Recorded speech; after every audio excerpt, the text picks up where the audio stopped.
I have with me here today Matt Roberts. Can you say something, Matt? Hi there. Hope you can hear me. Thanks for everyone who joined us. I see there's several out there that are listening, and I'm glad to be here today to present. Honestly, one of my favorite presentations I've heard at a search engine conference in a while was a presentation that Matt Roberts gave at SMX West in San Jose. It's been a couple of months now. He gave a presentation called I am SEO. And what I appreciated about what he did specifically was he helped clarify the confusion in the SEO industry right now, because there's a lot of confusion about what our jobs are, what the value of what we do is, what does link building mean now, how do we justify what we do and how we do it. I mean, SEO used to be really simple, right, Matt? Oh yeah. And now it just seems like it's become just a mess. So when Matt spoke and gave the clarity that he did, I thought it was very eye opening. And of course, I've known them for a little while. I love their product and what they do. But without much further ado, I present Matt Roberts, who's one of the founders of LinkDex, which is a phenomenal. I mean, SEO tool. It does just about everything you need it to do. We could probably talk for 3 hours about the capabilities, but needless to say, it's a phenomenal product.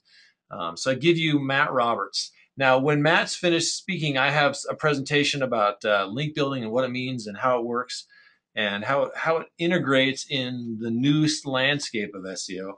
But go ahead, Matt. Why don't you just jump into what you have, and we'll change gears as we go along. Great. That's looking forward to it. So if you make me the presenter, we'll Yeah, we'll do it get right underway. now. Just gotta scroll over there if I can find it. Here we go. Sorry, Matt. That's okay. You think we've never done this before, you know? I'll jump into the first one. Why don't you get going, Matt? And I'll change the presentation over. Cool. Okay. So yeah, as John said, we've been looking at the industry evolve like everyone else who's been involved in SEO, and probably 2013 marked sort of a period of the biggest change I've ever seen in the industry. And we've been really trying to sort of have a get to grips with where is the industry, where is it going, where's it been, and how should we start thinking about it now? And to do that, we've spoken to big global brands, the agencies that service them, as well as the sort of mid-sized companies, real thought leaders that you'll all know by name too. And in addition to that, we've been doing our own research, and we've read various stuff, and some of the stuff that we like is a book all about why starting with why is a really good idea. John, are you able to progress the slides there, or give me the slides? Cool. So, a guy called Simon Sinek wrote this book, and his big idea is really organizations that are average or perhaps aren't market leading start with what they do. They then describe how they do it, and they lose sight or aren't able to communicate the why of what they do. And if we move a slide on, you can see that actually you can break those down. And what Simon's basically observed is market leading companies, organizations, and people really start with why, and then when they start to communicate all of that great stuff, and you'll see that actually communicating the why and then the how and then the what allow us to inspire whole groups of people. And that made me think about SEO. And if we move further into the story, guys, can you progress the slides? Oh, thank you. And as we want to sort of inspire people to understand where SEO is, um, it made me think about what is the why and the how and the what of SEO. And this is kind of where I want to sort of start telling the story that I told um, on the West Coast not too long ago. And I want to sort of overlay some of the sort of insights that we got through interviewing all of the world's thought leaders on the topic. So let's begin. And before I sort of get into the detail, I think we're really blessed, and that the industry now and SEO now is. I mean, you see all the headlines about SEO being dead, and that makes me want to swear quite loudly, but actually it's not.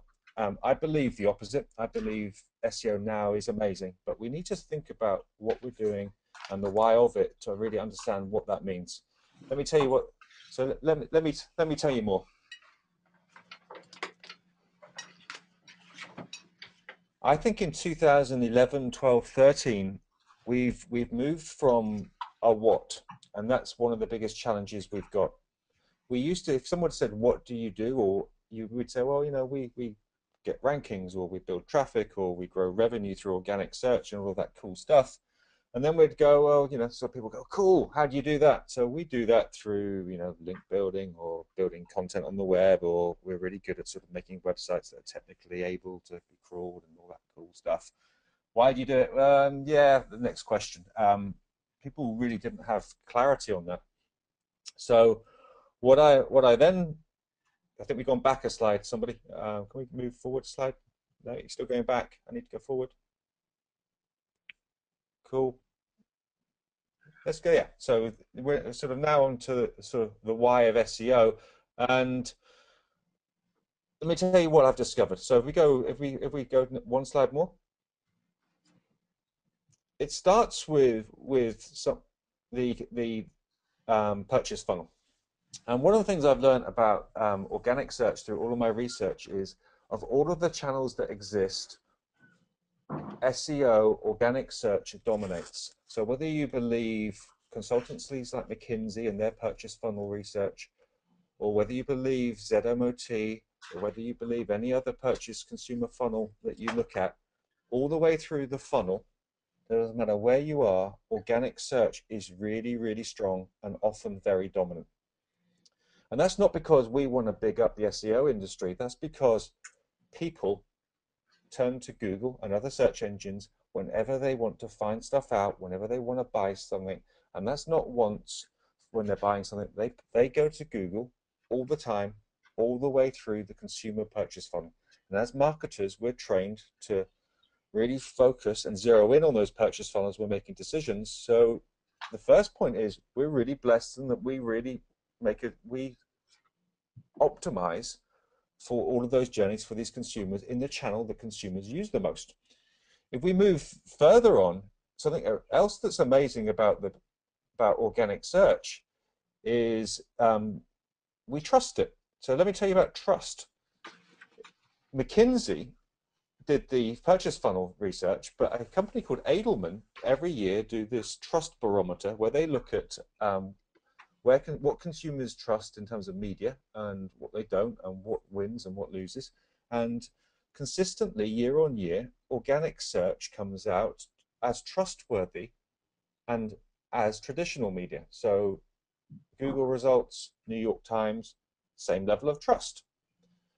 That for me is amazing, because what we're really saying is, we combine those two data points, is the channel that people turn to the most all the way through the purchase funnel is the one that they also trust. How cool is that, that we are marketers to a media channel and optimizers of a media channel that is really central to people? So if we take this story one step further and move one slide on, we go to a point where people like Airbnb are saying, well, actually, the reason why we've been able to be really disruptive in the travel space, and the reason why we're growing and scaring the bejesus out of a lot of travel companies, is actually we don't optimize for engines, we optimize for people. And it's quotes like that that give us great insight into where this industry is. So if we move again forward, we get to the point where I'm saying that SEO now, and the whole why of SEO, is about people. Now, if I move one more slide on, I'm going to basically say that we're not selling rankings, we're selling moments with people. And moments is a word that's really important, because whenever you look at purchase funnels, they talk a lot about moments. It's the word that keeps recurring. And actually, as consumers, we have these moments when we need to find stuff out and we want to do stuff. And what those moments say is that we turn to search engines. So what I'm saying is if we move forward one more bit for me, thank you, is let's not sell the what, which are rankings. Let's start with why, and then this next slide is something I want us all to be able to pitch.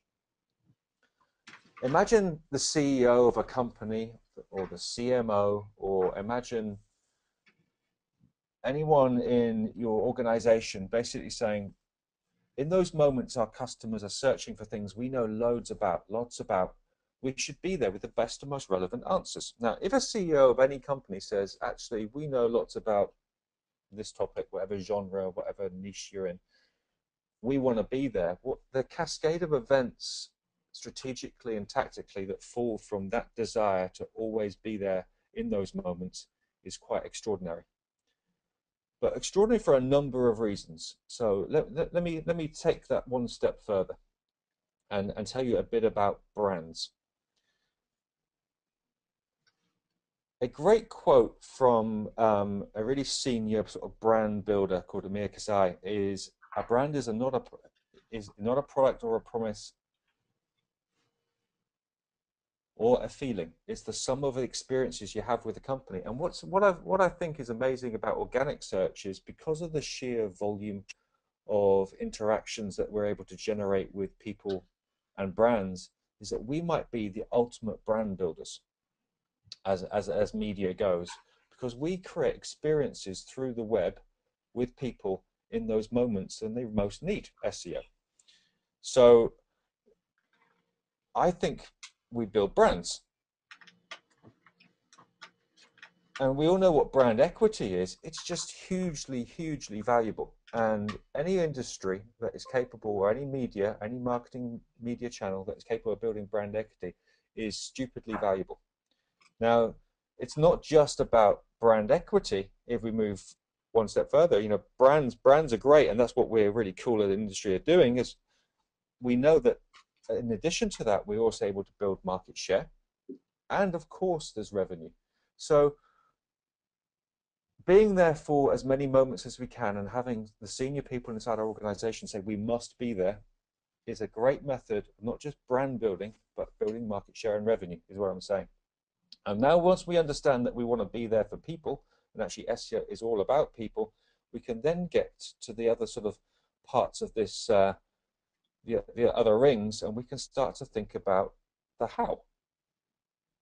So what's the how in 2014 as far as SEO goes? It's interesting, and I think because once you understand that it's people that you're marketing to, and it's those moments that I was talking about, how we think about it is slightly different. So let me tell you what I mean by that.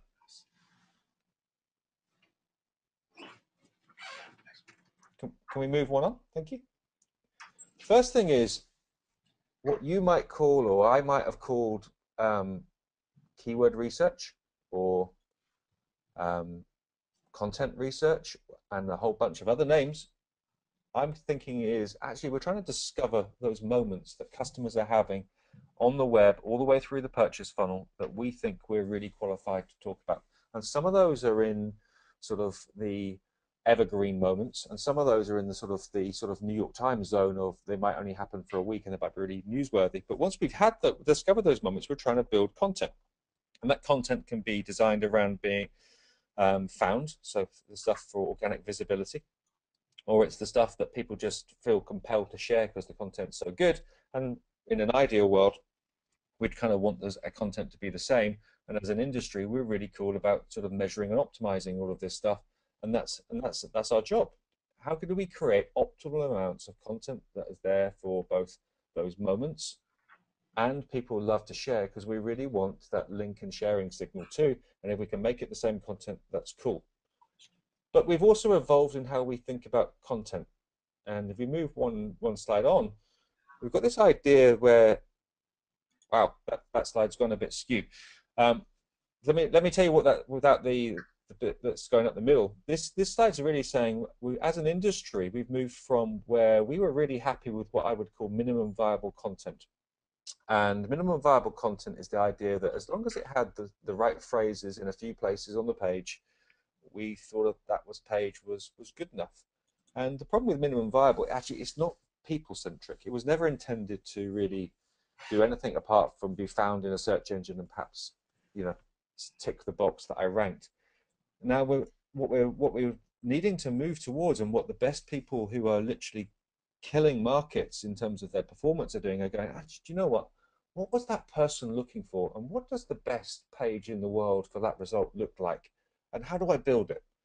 And they're really raising the bar, and they're trying to say, well, I don't want okay, but what does the most amazing content on the web look like? And if I get that, that means I get the links, the shares, the visibility, the word of mouth, and all of that cool stuff that I want. So we're getting to a point where actually by publishing content for people, we publish amazing content. And then once you've discovered moments, you've got the content, we will need to promote that content to people. And I know Jon's going to talk about link building and people in a minute, but actually, there are influencers out there. You can find influencers in Google, you can find them on Twitter, and if you've got a CRM system and a big customer database, they exist in there too. All of these are methods of us starting to find people and websites and customers that we can interact with. And if we've got content that's worthy of them sharing, they'll share it. So how we identify and nurture those relationships is really key. As this is a link building webinar, I thought I'd just touch on a few points of things that I think are really important. One is, links still matter, but I think the quality bar has been raised enormously, and I'm sure Jon's going to touch on that. We need to ensure that search engines trust the link sources and they are topically relevant to what we're trying to do. When I was building links, very rarely would a link cause you much damage. Now we know that some links from some sources are actually just highly toxic.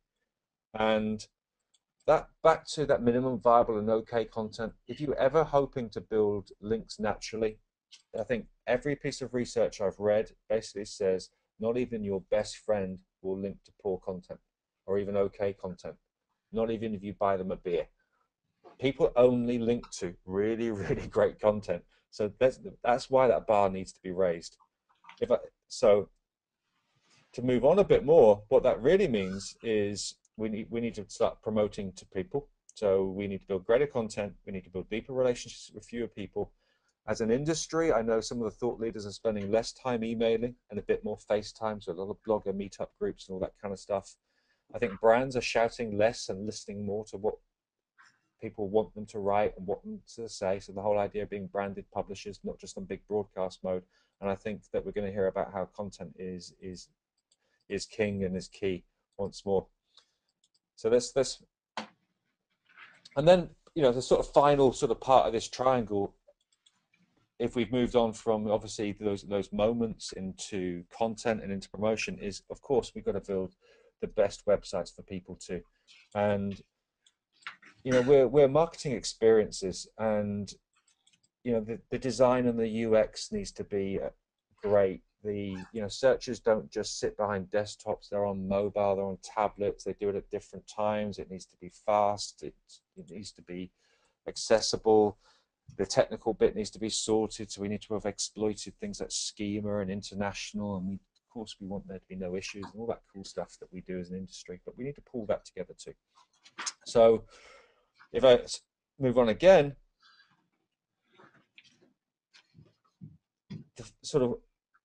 I've described a lot of complex stuff there. I mean, we've got a lot of different processes going on, and in most companies, they're talking about this not being delivered by the one guy behind 3 screens anymore. This is now a team game, and it's a team game because it really, really matters, because it matters to those people that we're trying to market to. It's their channel of choice. So imagine not putting your best team on it. Imagine not using all of the intellectual property, skill, and assets that you've got inside your company. Imagine not interacting and taking this channel really seriously.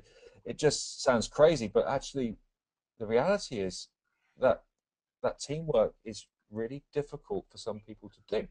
If they can do it, and the best companies in the world again, have harnessed this power of team, and they've broken down the silos, and they've really got all of this sorted. I won't go into all of these different areas, and the slides can be made available, but actually the interactions of these core areas are really key.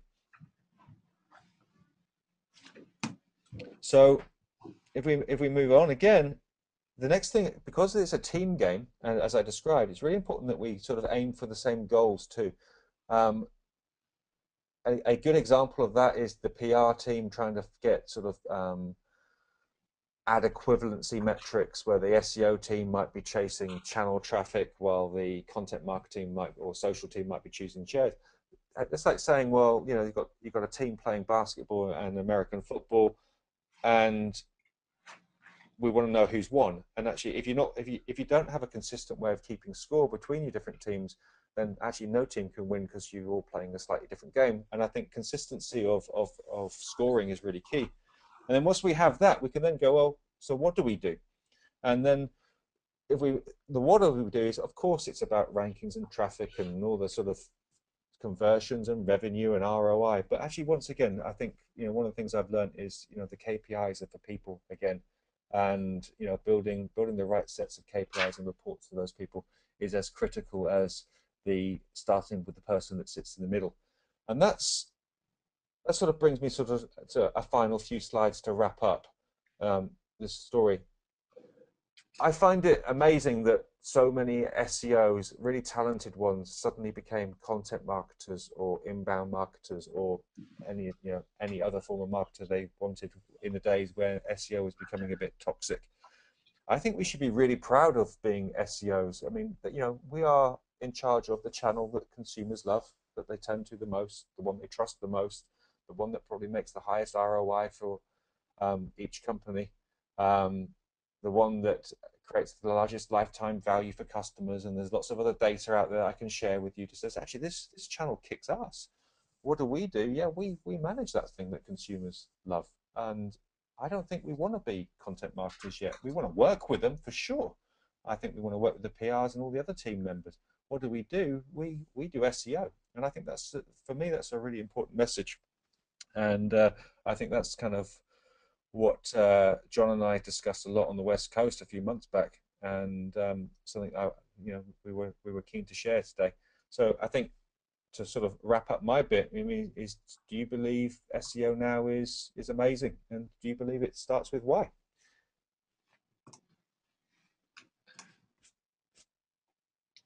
And yeah, well, final thing, there is an SEO Now LinkedIn group. You're more than welcome to join it. And I think there endeth my my part of this presentation, Jon. I hope that was worked for you It was and everyone else terrific. listening. Yeah, thank you. And for all the technical difficulties we've had, I think you delivered the content on. And what you're really trying to say is this is a great industry, and we don't need to get confused. We don't need to feel bashful about who we are and what we do and why we do it. We just need to focus on the reason we're doing it. Is that kind of what you're saying, Matt? Absolutely. We are marketing to people all the way through the funnel, through a channel they love and trust and turn to the most. Because people and consumers love organic search, that's why we care too. And as long as we start there, we can be really proud of our industry. Well, I think we can establish the fact that SEO is maturing as an industry. One of the more interesting things you said to me in the past few conversations you've had is that it's in its infancy. I mean, all things considered, if you compare it with other marketing channels like television or radio or newspapers, SEO is brand spanking new. Absolutely. I mean, I was a media planner buyer sort of 20 years ago, and things we were doing back then were very mature, and they've carried on maturing. But SEO is really in its infancy. It's never been treated as a traditional media source. It's been difficult to plan for. Budgets have been there, but they've been woefully suboptimal. I mean, you look at the conflict in message there. You've got this consumer channel that kicks the ass of most other channels, but the budgets that they're given when compared to other media channels are tiny because of that unpredictability and lack of control and lack of prioritization or understanding from the senior level down. And organizations haven't built from the ground up to take advantage of it. The ones that do, that get it, have absolutely made a killing out there. And I Yeah. think that's the mentality shift. So, my big hope for 2014 is literally the CMOs and CEOs are prioritizing this channel and saying we want to be there in all those moments. What does it take? What does it take to build the best content, to do the best outreach, to build the best websites, and what does it take to be there in each of those moments? So we can not just build revenue and traffic and rank. Actually, we can build brand. And I think Yeah. that's the gift we've got as a profession. I think that's what the upper level management would listen to. They want to build the brand in any way possible. And I think the approach you took as the moments that a consumer would take, I mean, that's a brilliant approach because those are moments that you can plan for, right? Those are moments you Absolutely. can strategize for. You can divide keyword research into stages of the funnel if you want to.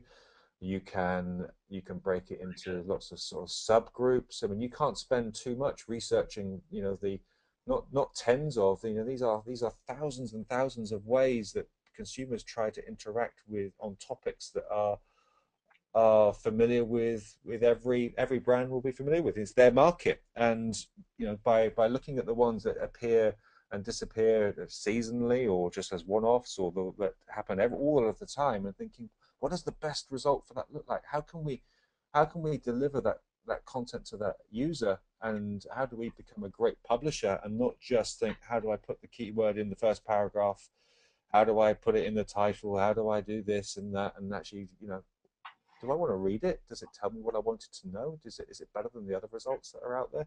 They're better Yeah. questions. Those are questions that are difficult for SEOs to tackle because for a long time SEO was the hooded creatures in the IT room, and then it moved to the spammers, and now it's barely making and cracking its way into mainstream marketing. And I think the thought process you've outlined in this presentation was really, I mean, it really does help elucidate that. Now we have a special offer for everyone on the webinar. I want to push out a poll right now, and um, so that'll be coming in a second. We are having a little bit of technical difficulties. We apologize for that. Um, but if you can, they can see it. Okay, so you can see it now. Well, listen, Matt, I really appreciate you spending some time with us. You're all the way in the UK. I think a lot of the listeners are in the US, and you're taking time out of your evening. So thanks for doing that. We really appreciate it. Yeah, no problem. I'm looking forward to watching your presentation now. I think it's going to be cool. Part of the fascination I have, particularly with LinkDex, is it's a phenomenal tool, and Matt delivers a cool message. But it's a great company, and I love the new look you guys have just rolled out. You mentioned that at SMX. I mean, it's fun. I love this industry. I love the SEO business. I love what we do, and I love that Matt is helping it move forward. And I hate that it's being hijacked by people who feel like they have to be ashamed of what they do. And I hate that it's being hijacked. They want to rebrand who they are, and I think Matt probably feels the same way.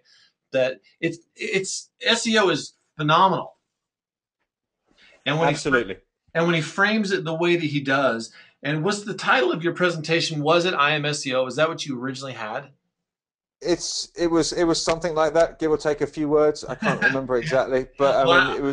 it was the sum of all of that research. That, I mean, I showed a little bit of it there. That basically said, what a cool channel that we all optimized for. Yeah.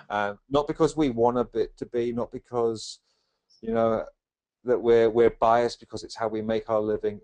It's cool because the people out there that we're marketing to love it. Yeah, they do. Look, and part of SEO, obviously, it's got to start in a way where you can think clearly about what you're trying to do. And I think Matt's presentation and looking for those moments and preparing content. And look, the SEO does not have to be that person, right? I mean, the SEO doesn't have to make the content. Ideally, they shouldn't. I mean, small companies, small firms, small websites, they're everything. But let's not confuse SEO with content creation in that matter.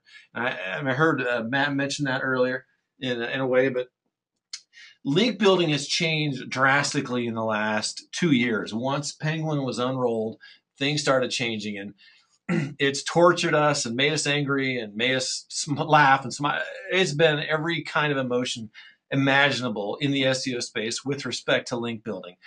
But when you boil link building down, it's just getting links to the pages that you need to rank. And it's very simple. And when we get a new project, Page One Power, we say, okay, we can build links with content or with the great content you've prepared for hopefully the moments you consumers will be a part of. Or we can build content or we can links without content, because there's still a lot you can do and not trying to be a content marketer. Um, so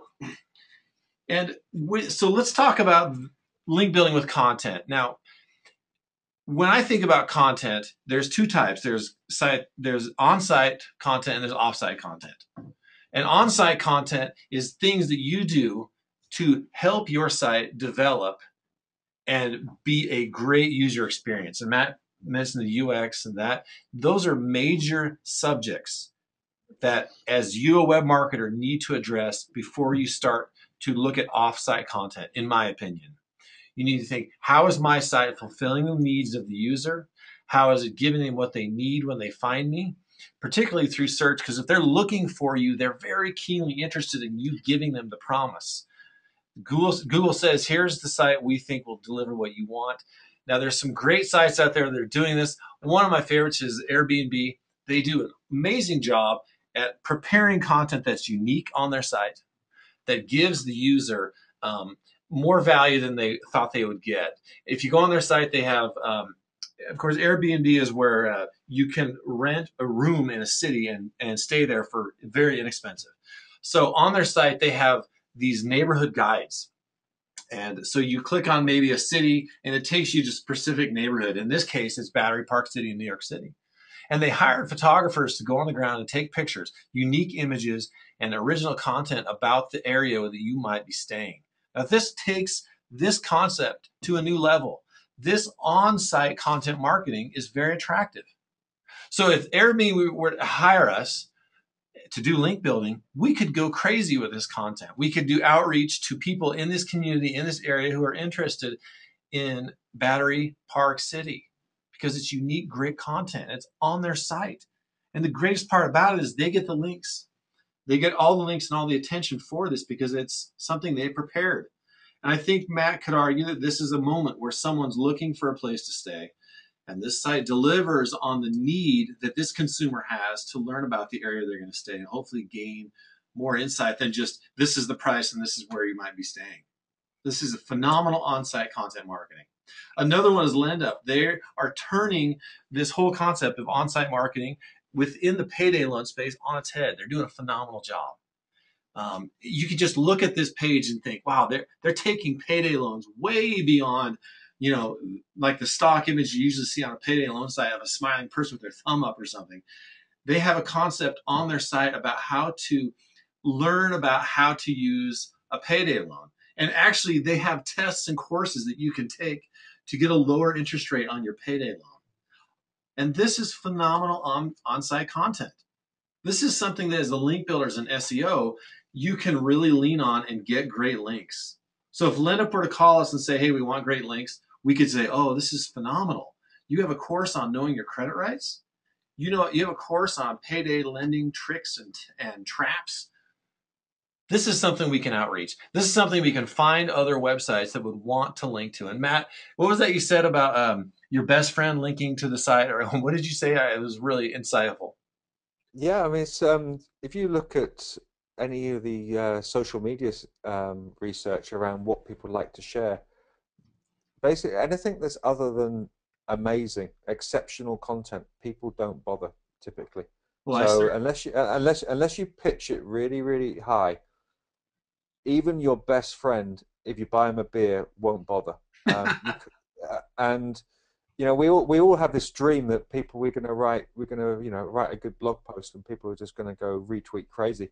The reality is, unless you write a great blog post or a great page or a great ebook, or just really think about what does really good look like, you're going to be setting yourself up for disappointment. And I think that's the kind of thing you need to sort of set out in your companies when you're thinking about content. Is don't just think doing an okay job is okay, because if the objective is to build links and shares, well, if and that's links not and what you shares. care about, then Yeah. just words on a page cool, just get publishing words on the page. Yeah. And And I think the argument you bring to the table is we need to think about these experiences and then prepare content, and the content delivers the links, and the links deliver the rankings. And it's a very simple rubric in that case, is it not? yeah, absolutely. Well, these guys are doing a great job. Another one that I love that it almost makes me angry in a way. Movado is changing the face of searching MLS and all that online. And what they're doing is they're making what we call geobait articles. So they're writing an article that these are the 10 best places for singles in Florida. And this particular screenshot is a good example, but it is not exclusive. There are hundreds of articles like this on Movado where they get 2,300 views, 300 likes. I mean, this is a site that by all means on paper should not get links. It should not naturally get shares. But they're doing a great job with on-site content and delivering stuff that people want to look at and see. And that is the secret to their SEO success right now, is this blog and this concept of great content and what we call geobait. So this is geobaiting people in Florida. They're going to share this. They're going to, local news stations and local areas are going to link to this content because it's interesting. It's about them. So this is more about on-site content. Now, this is an example of what an SEO might have done or might do still with on-site content. Latest 2014 auto reviews. I mean, it's pathetic, right, Matt? You've probably seen hundreds of these, right? That's the minimum viable, isn't it? That's just yeah. I'm not even sure it meets that requirement. Okay, let's give it the pathetic label. Okay, very well, better. And this is what SEOs do, and it's sad. I mean, I won't say every SEO, but so let's just lay that aside and say, if you want to get great links and get rankings, you first need to focus on-site content, making your site useful, making it something that people want to share, making it something that people care about. Once you have that handled, do off-site content marketing. Off-site content marketing is what I do here, where we write an article for Search Engine Land, get it published, and we get lots of shares and likes, and people link to the article, and eventually find out about us. And this is how you can do really well with getting traffic with off-site content marketing.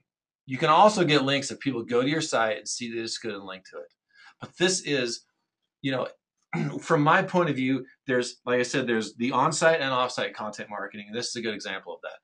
Another good example, this is my favorite internet marketing campaign ever, was the Will It Blend campaign from Blendtec. It's a company here in the US and Utah that makes really nice blenders. And they blend everything from iPads and stuffed animals, all kinds of fun stuff. But it's great off-site content marketing. It's video-based content marketing that they get traffic, they get shares, and they get action for it. So, but there's other ways to use content to get links. You can, on your site, you can place reviews. You don't have to review your competitors. You can review things that are related to your industry. We had a client who sold latex mattresses, and he reviewed sheets and beds and furniture that goes in the bedroom, and he got links for that. And that was on-site content marketing. He got links for. Other ways you can use content. You can interview experts and others on a blog. And I've talked ad nauseum in the times I've spoke about you need a blog on your site to keep content going and to gather links. We interviewed 50 expert link builders to share their stories on our Linkerati blog, and it got shared and linked to, and it was phenomenal. More page views. And the cool thing was the content was given to us. It was awesome. And it's just a great way to get links. Another way you can do it is you can write testimonials. If you do business with someone who delivers on their promise on time, then you just almost witnessed a miracle. You should give them a testimonial. It's hard to do that in today's world. Give them a testimonial, and they'll probably give you a link. I'm just giving ideas for easy on-site content. Another easy on-site content concept is to make libraries of information. I remember years ago we had a dentist who practiced in Beverly Hills, and we gave him the idea to hire a local photographer and photograph Beverly Hills, the signs and the houses and all the glamour within that city, and then allow people to use those images as long as they give him a link back to his site. And I've got lots of examples, but I'm just trying to help you think of ways that you can do on-site content marketing to get links, to get action. You can make videos. We had a client who sold children's books, and he bought some vintage children's books that were pop-up books from the 1800s. Amazing books. And we did these lovely videos of these books. And he got a link from, who was that? It was Library of Congress. That was a good link for him. And just think about things you can do on your site to get links. And like I said, that should be one of your focuses right now. I think Matt spoke real aptly about that you need to discover these opportunities and these moments that your clients can find you. But let me just say a few things about content marketing. As someone who's been involved in it and has worked it and tried it, content marketing is hard. To do it right, if your best friend who you buy a beer for won't share it, imagine what a stranger, how apt they are to do that. Right? Content marketing is expensive. If you're not prepared to go the distance and to pay for talent and to bring it in and to make great stuff, then just know that content marketing is a constant fight to get it done. And SEOs are usually terrible content marketers. I love this. Whenever I want to see something fun, I just search for any infographic in any industry and I find what SEOs have done. And this is one of the examples of that. I mean, wow, terrible, right? So another point is not everyone can do it. And I think Matt mentioned this earlier, you're a content marketer, everyone's a content marketer. No, not everyone can do this. You need to be good. What SEOs need to do is strategize. And one of the most insightful moments I've had in talking with Matt is he puts the SEO not behind the content marketer, but in front of that concept. Can you talk about that just for a minute, please, Matt? Yeah, I think so. I mean, my point about content marketing is, as you just said, is so powerful, right? They're thinking about what content they should be publishing, their content strategy, content marketing, content development, creativity, all of that stuff. Great, we love it, but it needs focus, and that focus comes from the SEO saying actually this content is designed for a specific purpose. It's designed to rank, or it's designed to be shared, or it's for this group of people that we've discovered who are influential authors, and this is what they like to read. And we can, as SEOs, we're really good at finding both people to outreach to, publications, influential media, specific use cases around rank or shareability, and we're really good at guiding and directing and strategizing all of that cool stuff. We can then integrate with the content team and explain what we want to be published, what we want to test, what we want to help promote, and we're good connectors. And I think we're not there to sort of sit behind the content team and try and publish okay content from all of the behind the content that they've perhaps published that's gathered links and shares, and just try and sort of piggyback on all that stuff. We're there not even as a necessarily an equal partner, but we're there to really lead where the objective of that game, and then back to what game are we playing, where the objective of that game is organic search. We are the leaders. If the game that the content marketers are playing is this is all about social media, and the metrics that we're going to use to measure whether we've been successful is the number of new likes we've had or new followers we've had on Twitter and all of that cool stuff, which is great. That's the game you're playing. But if you're playing the search game, the organic search, being there in all those moments and building links and great content, then we lead the way, because that's our game, and it's the dominant media channel that we've grown up and around. Yeah. So that's my view anyway. Well, I think it's insightful.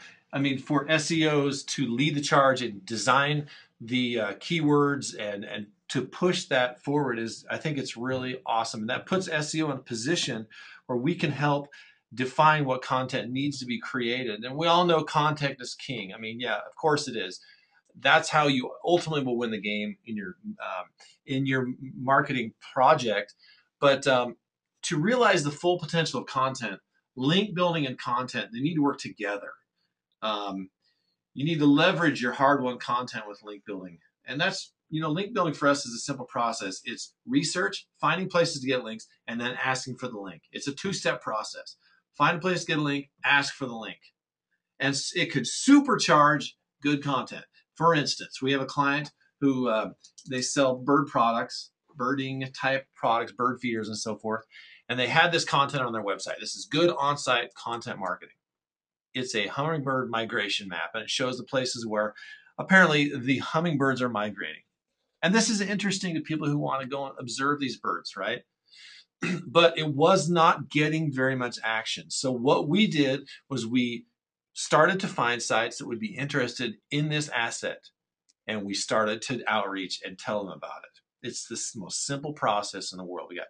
And within a few months, there are 587 referring domains. For a subpage like this on a website, that's phenomenal.